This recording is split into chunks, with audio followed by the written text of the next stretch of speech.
Do you have top-down, boring faculty meetings and your teachers wonder, why are we doing this every week?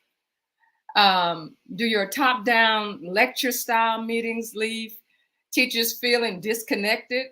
Uh, or do they just want to walk away with a clear sense of purpose and excitement about the role that they are achieving in their school? And when was the last time your traditional top-down faculty meetings led to real actionable tips, something that people can really use to impact the achievement in your school? Well, I know how you feel because I was I experienced that myself. As a principal, every Thursday brought a particular challenge. Our faculty meeting, that was the challenge. It was a non-negotiable requirement because that's all I knew. That's all was what was ever required of me. It was a non-negotiable requirement that we attend the faculty meeting every Thursday from 4 to 4:45. And the rule was strict. If you couldn't attend, you had to notify me in advance, miss it without a good reason, and you'd face a write-up. I remember on Thursdays around 1 o'clock, my secretary, Felicia, she popped in her head in my office, and as usual, her call was, "Doc, what's on the agenda for the faculty meeting today?" And I leaned back in the chair. I looked up in the ceiling as if the answers would magically come from there. And I'm humble to myself, well, what do we talk about today? I had no real direction. Most weeks, it wasn't known, but I would just kind of, put some stuff together because, I had no real direction. So I would tell Felicia, pretending to be organized. Well, let's start with some reminders from central administration. We've got that state assessment coming up. So let's review that and, and some other plans about, some things that are going on in the school. So Felicia, of course, she jotted it down with a nod. She left and she went and typed up the agenda. Meanwhile, I sat there feeling like I was just going through the motions, checking off the Thursday meeting box on my list. And as far as the teachers were concerned, well, let's just say they weren't exactly thrilled about these meetings. One of the assistant principals, Mr. Sampson, would occasionally stop by the office. And, one day he said, the teachers aren't really feeling these meetings, Doc. They're exhausted by 4, when that time rolls around, and they just don't see the point. It's just announcements and things that what could have been put in an email. I respected my assistant principal, and I told him, I said, but Sam, it's mandatory. We got to have the faculty meetings, and he nodded and he said, but I could tell that I wasn't sitting with him very well either. So the teachers would file into the library at 4. You could tell they were tired. They were drained from the day. I could see it in their faces. The unspoken question, why are we even here? They knew the drill. Listen to the announcements, nod along, maybe ask a question or two, and then get out of there as fast as you could. One teacher, and I love Miss Harris. She's one of our great teachers. She even pulled me over to the side one day and she said, "Doc, I'm not trying to be difficult, but these meetings, they aren't really helping us. We're really, already stressed. And with everything else that's going on, these sessions just feel just like, more noise. And I couldn't argue with it. These meetings weren't inspiring. They weren't motivating. They weren't moving us toward anything. They were simply a requirement to fill time. And I wasn't giving the teachers any sense of purpose. And, and looking back now, I realized the real issue was that we didn't have a vision. Oh yeah, we had some goals from central office administration, and we had some state mandates to prepare for, but there was no actionable school specific vision driving those meetings, and without that, the meetings felt like a burden rather than a strategic opportunity for us to move forward. Now, I understand that those 45 minutes each Thursday, now I understand they could have been powerful moments, moments for us to collaborate, moments for us to talk about the progress that we were making. I could have used that time to align with a clear, measurable vision to talk about how we were moving toward our goals and ways that we can empower our teachers to take ownership of that vision. But had I known then what I know now, I would have created every agenda around a focused, shared vision. We wouldn't have been discussing our progress. We would have been discussing our progress. We would have been brainstorming, coming up with solutions, and making those 45 minutes count toward real measurable goals. Hi, I'm Dr. Barbara Pope, and I come on each week to talk about ways that we can help our new and returning principals who have been designated as the school has been designated as underperforming. And I like to help the teachers and help the principals and talk about the schools that are successful, and I like to call them hallelujah success stories. I've turned many schools around as a principal, and thought, and through my consulting and mentoring programs, I continue to mentor principals to transform their underperforming schools into hallelujah success stories. So look at the link below, and I want you to join our Facebook group. And I want you to, where you can gain information, where you can share information. Just click on those resources. And if you are one of those who are using YouTube, let me please ask you to click on that like button and that subscribe button. We really, really appreciate it, so that others will know about ways to improve their schools, especially those schools that are underperforming. Now, let's go back to these questions that I started off with about top-down, boring faculty meetings. And let's bring things to an essential point. How can your faculty meetings be more engaging and meaningful? And as I said, the action lies in linking those meetings to a clear, actionable school vision. But first, let's talk about what school vision really is. A vision is more than just a statement, and we talked about that. Everybody has a vision statement, a mission statement. Walked around, I read mine. I didn't know what it meant. It was just something that was mandatory that had to be put in our handbooks and put, on the walls and the building, and it looked pretty. That vision has to be something more than just some pretty words on the paper. And that's how you're going to make those changes in your faculty meeting. That vision should be your guiding star, something that drives every decision and meeting that we have. So when your faculty meetings are assigned, the teachers know this is why we're having this meeting, because of our vision. So let's talk about what a vision is, because I know we've all heard vision. We've been ever since we have been in grad school, undergrad school. We've all heard that a school has to have a vision, and a vision is just it's more than just a statement. It's supposed to be a picture of what success looks like at your school. And one of the reasons that our schools are underperforming is that we may have a vision statement, but we don't know what that vision looks like. We don't know that vision is something that is supposed to have a purpose.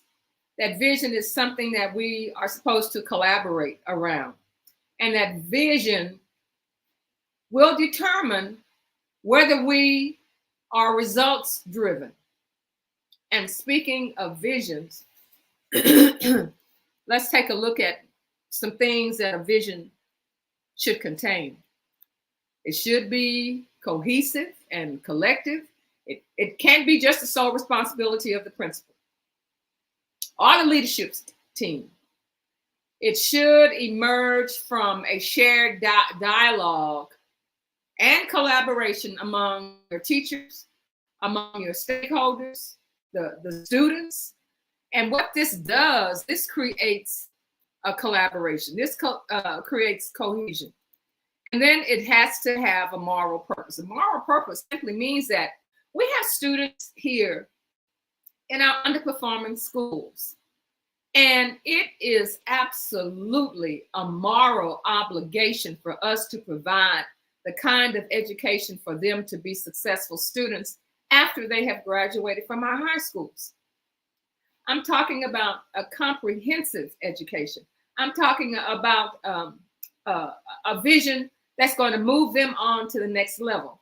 I'm talking about a vision that the state ranks you as high, as exceeding expectations.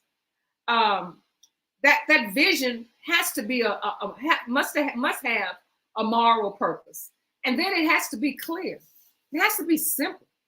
You know, Robin Jackson and Michael Fullan, you know, they say that vision has to be something that's easy to communicate. And you know, and I've been around schools where in faculty meetings, the principal will have the teachers to recite, you know, what their vision, their mission, what their core values are. And I just can't believe it.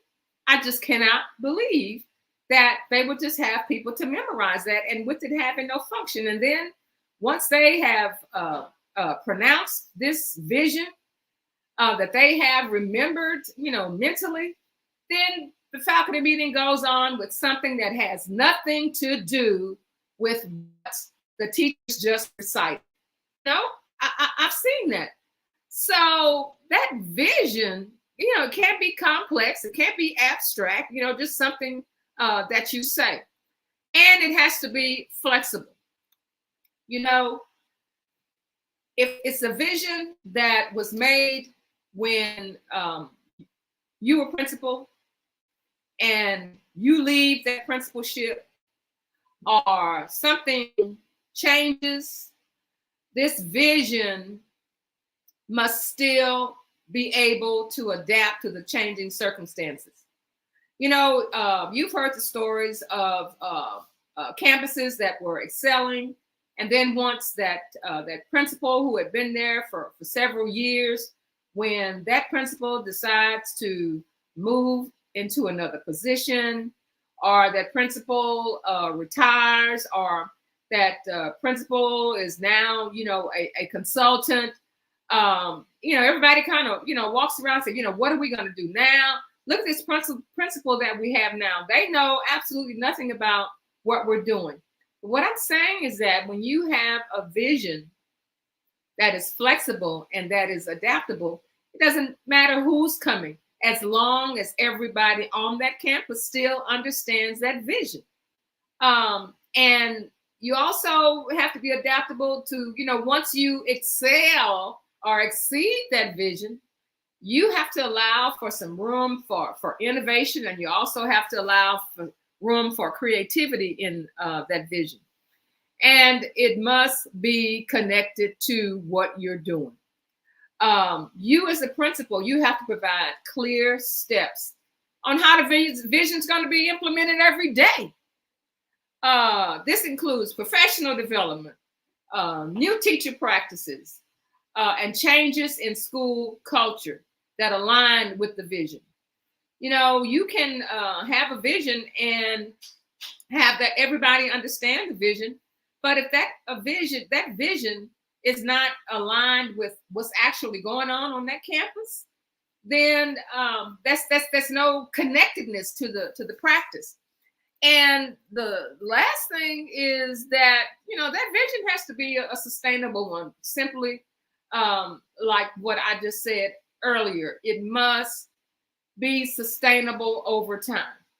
Once an underperforming school becomes, an excellent school, of course, the vision may change. It may change because you have achieved your vision. So let's sustain the vision. So when we are sustaining the vision, it could be that we want to make some want to add some short-term initiatives. And then your faculty is going to be a part of that. So they understand the change. So you said, okay, all right, Dr. Polk, we have our vision. And so I understand everything you're saying. So would you tell me or give me an example of what a vision looks like? What a good vision looks like? Well, I'll give you an example, one that meets all the guidelines. So here it is. By 2028, so this is the vision of Hallelujah Success Story School. Okay, it is a middle school with 1,200 students, and it has a faculty of 80 to 90 teachers and teacher assistants. All right, so here's your vision. An example of a what we call a vision that meets the guidelines. By 2028, our school will ensure that 100% of all students read at or above grade level by the end of 3rd grade through personalized instruction, targeted intervention, and ongoing professional development for teachers. We will create a nurturing learning environment where each student receives individualized support to achieve success in reading and comprehension. Okay? All right, that's our vision. So why does this vision meet the guidelines? First of all, it's specific. It states a measurable target. It says that by 2028, 100% of students reading at or above grade level by 3rd grade. Okay. Now, I know you put the brakes on at 100%. Some of us have 75%, some of us have 80%, some of us even have 95%.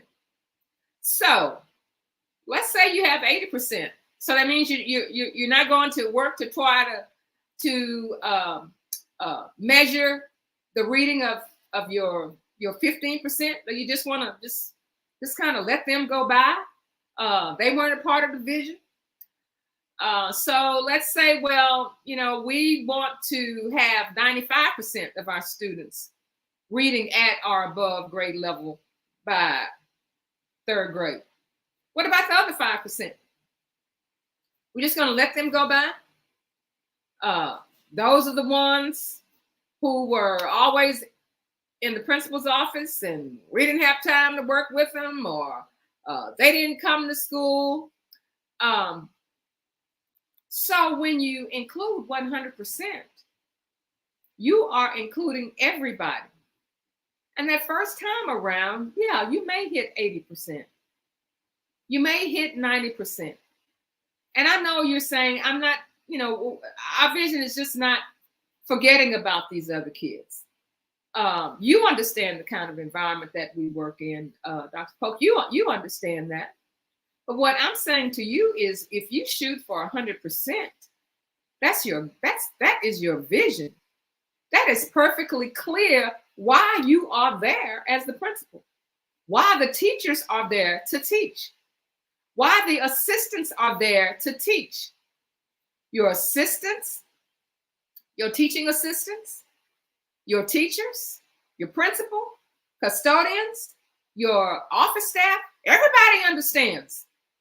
Our vision is 100% of our students meeting reading and comprehension goals by third grade. It's just that simple. Everybody understands that. So that kind of vision also gives requirements as to how we're going to meet that vision. We are going to have interventions. We are going to have teacher professional development. We are going to have personalized instruction. And it's clear. It emphasizes reading and comprehension as the priority. And that's the goal. So you say, well, that sounds good, but what does a vision look like that doesn't meet those standards? Well, here's an example. Our school would be a place where all students are successful and prepared for the future. Ooh, that's simple. You say everybody can understand that, but it doesn't meet your requirements. It's vague. It's too broad. It doesn't specify what successful means. Our kids are successful. So what? What does that mean? What do you mean by successful? How do you measure success? And that vision has no clear way to track your progress because you didn't have a statement as what you were going to do. There's no specific number or targets. There's no frame, no time frame to indicate, this is our goal. We said 2028 in our vision that's meeting the goal.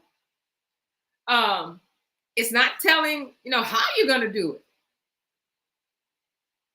How you going to meet that? How you going to meet that number? You don't even have a number. So in that first detail, we gave actionable steps. We talked about the future.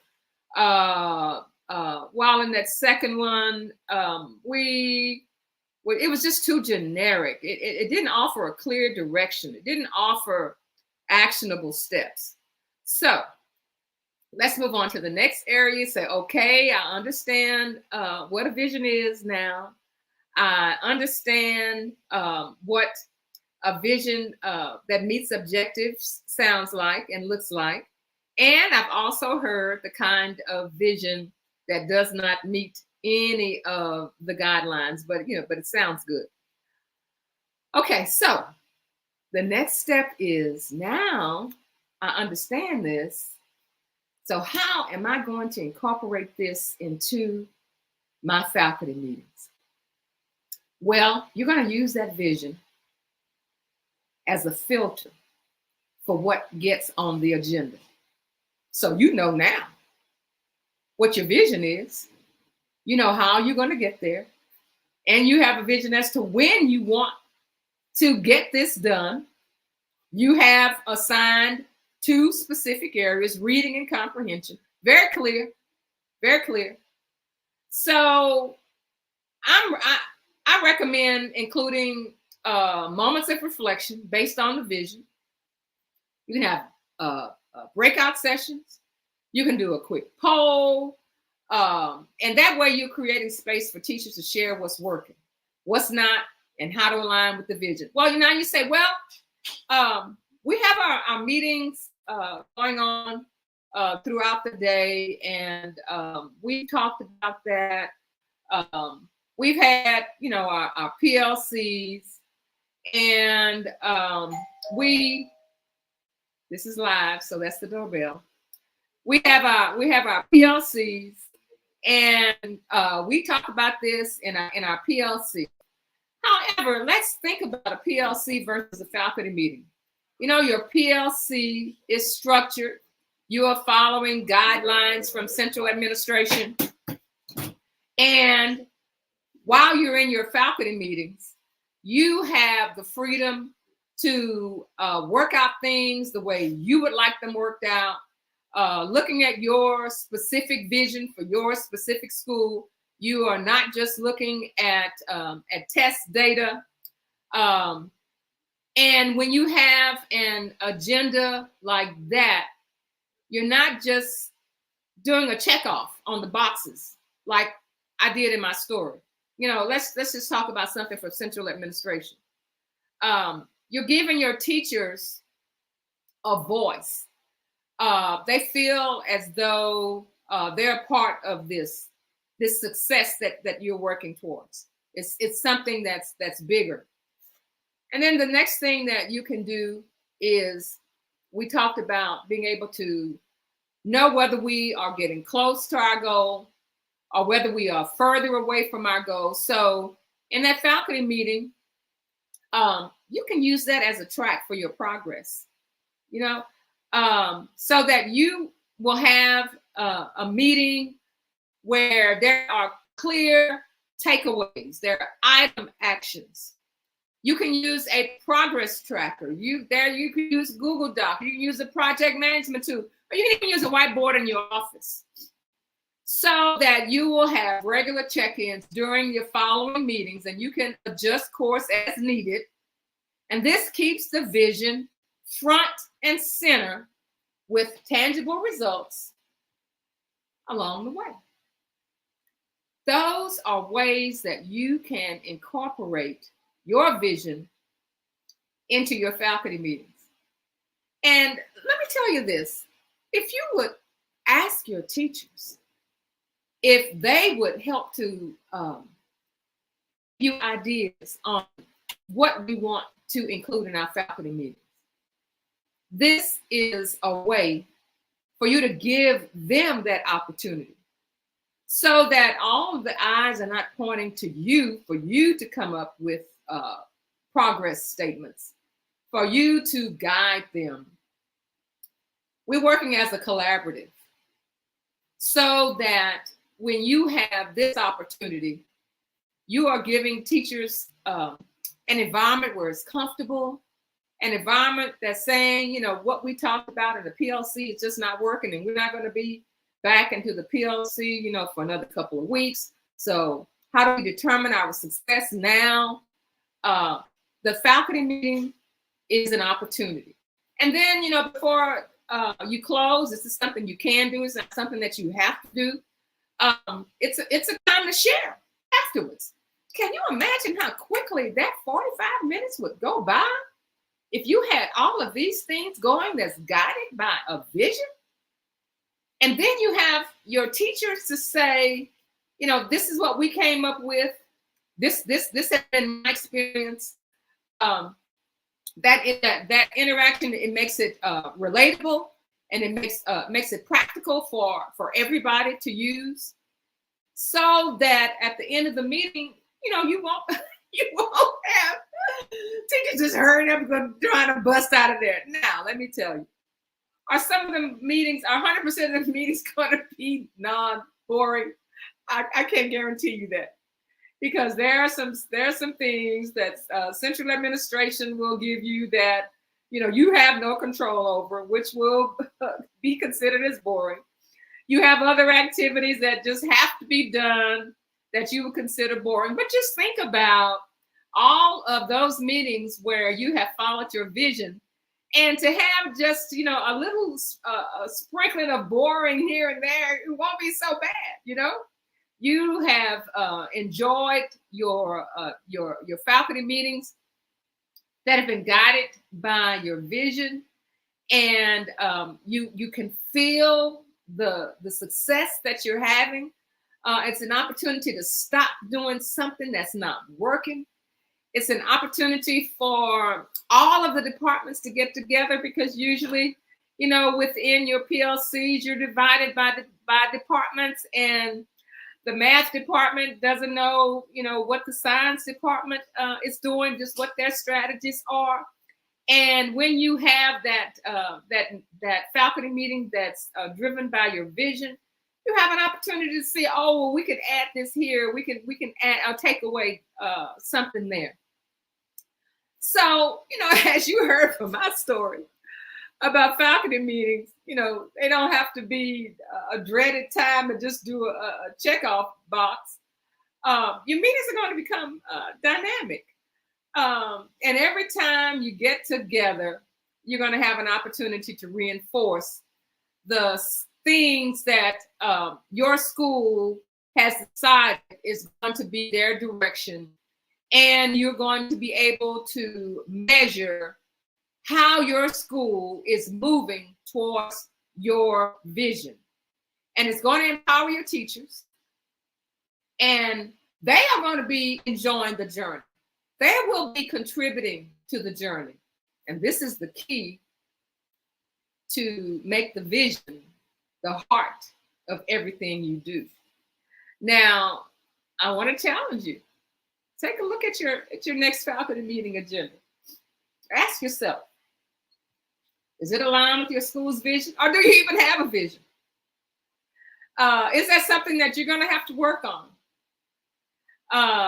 Does that meeting inspire collaboration and measurable action?